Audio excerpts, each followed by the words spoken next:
Xenobiology is one of the jobs that is inside the science department. You can find this special room by just looking around for this sign. There's no specific role for it. You can be either an assistant researcher or a researcher or even the director. You just need to find the room. Inside the room you will find lockers. Depending on the map, there's gonna be more or less. I already looted this one, but inside you can find all these tools. The most important one is the Xenovac and the tank harness. The tank harness you have to equip it. Once equipped, you can equip your Xenovac in your bag. Simply Alt plus click and you get the nozzle out. This is your pretty much important tool. Now, perhaps you have read already the guidebook and maybe you're a bit scared. The guidebook makes the slime look like a little bit dangerous, more than they are. In reality, it's pretty easy to deal with them. First, if you pet them, they're less likely to try to eat you, which is always nice. Second of all, they're not always hungry. The AI is kinda weird, honestly. So yes, it may create some awkward moments, but alright. In the start you will most likely have to feed them monkeys because you don't have the Nutri-Blocks yet. You can take the monkey with the nozzle and spit it out. And the slime should eat it, but as I said, the AI it's kinda weird. So what you can do is, this is not guaranteed, but you can take them out and the slime should jump him if I move him. There we go. And it's now latched on him. It is eating him slowly, and it usually deals burning damage if I remember correctly. Now you can take the monkey and it takes the slime with him. You can shoot back inside and the slime is still eating slowly. As the slime is eating, I will explain the next thing.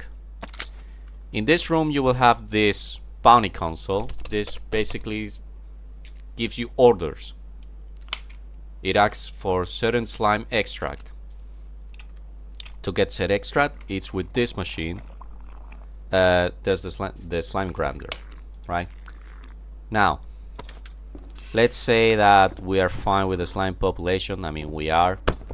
We take the slime. Now, we spit him out and we kill it with water. Water instantly kills him.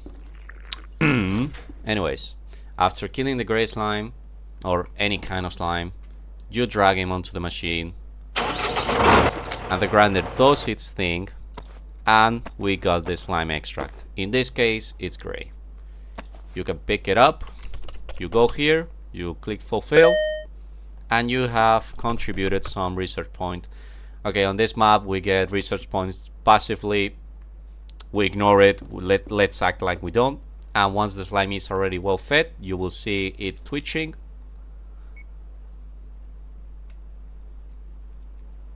And now it has divided. In this case, it has mutated into these three.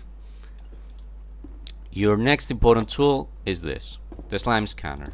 Slime scanner will help you a lot when it comes to understanding the slimes. If I click on the purple, for example, there it says it's a purple slime, the ID number, it's not that important really. It says this, the chance of mutation in mitosis in this case is 41%. And now it says the possible mutations. It is always the same, it never changes, essentially. It keeps between rounds. So we know that the gray slime, for example, can always be a metal, blue, purple, or orange.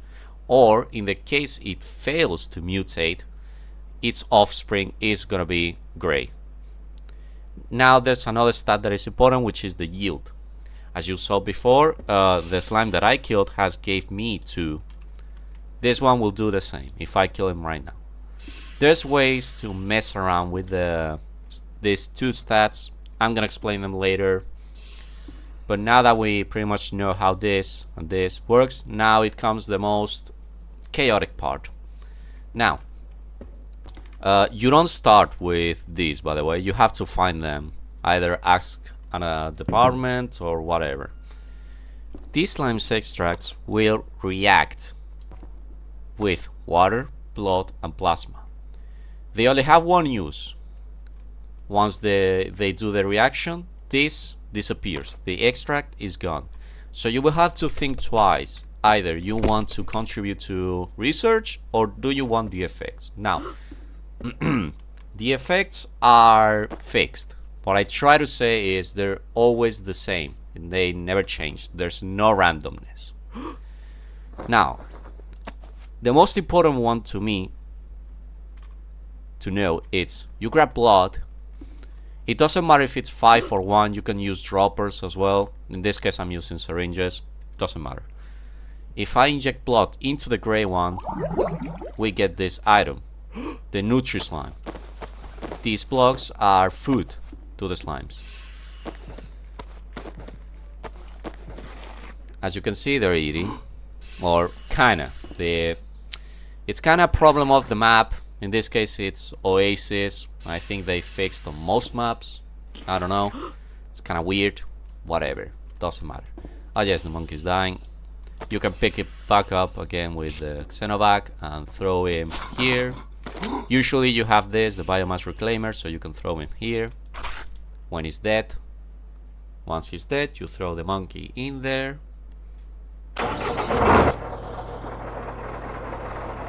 And yes, the slime is growing in the meantime.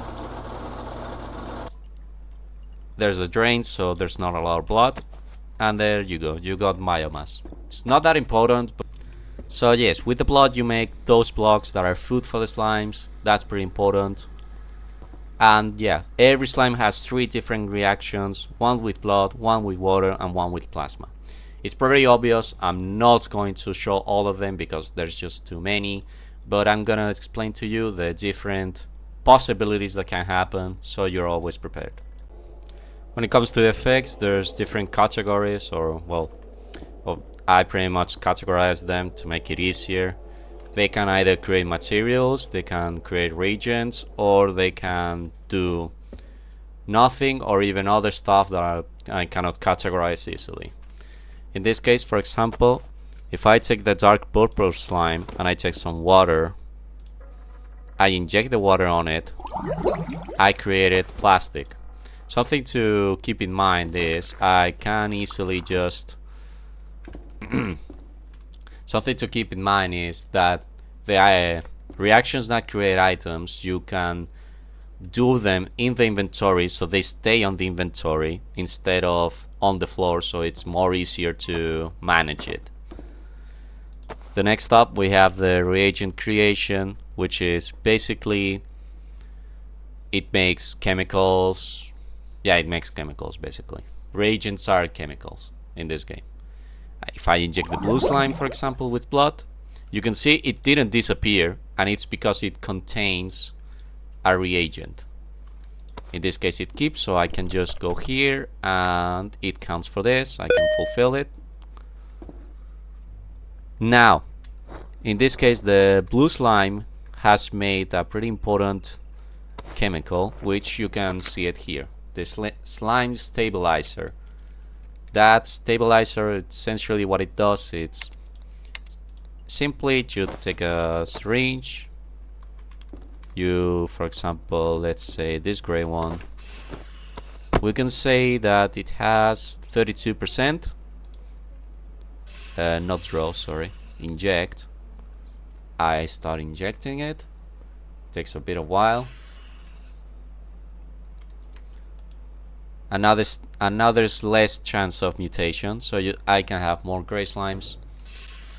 But yes, I'm gonna place on the screen right now probably the different effects of certain chemicals that you can pretty much see on the guidebook easily. The next category of effects, it's the other. They're weird effects that I cannot really categorize. They don't make materials, they make special effects. In this case, a light pink slime with blood. As you can see, I changed. I am not anymore the one that I was before.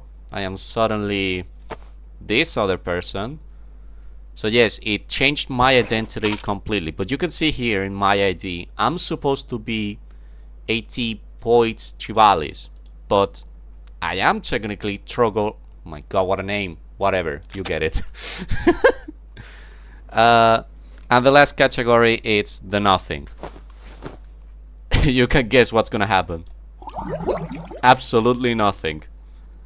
It disappears, nothing happens. No material, no weird effect, nothing.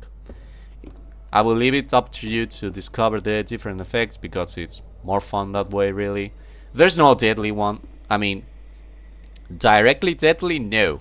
But yeah, some other effects may not be so good for the station or yourself. So always do it carefully. You can do it in mains, for example, to avoid any accidents. For example, you can just run here and do the experiment here. Doesn't matter. Just be careful, right? Anyways, that's pretty much the whole basis. It's that easy, really. And also, as an extra thing, slimes cannot go through railings. I mean, you technically can't either. You have to lay down. But since slimes cannot lay down, they can't go through here. So yes, you should, in the case the station doesn't have them, you can build the railings very easily if you go here. And yeah, that's pretty much it. You place the ghost and you take some rods, you click on it, and you have built it. And yeah, that's pretty much all about it. That's the most basic stuff. This should be more than enough to get you started on your adventure to be a slime rancher. And yeah, always do it responsibly and have fun experimenting.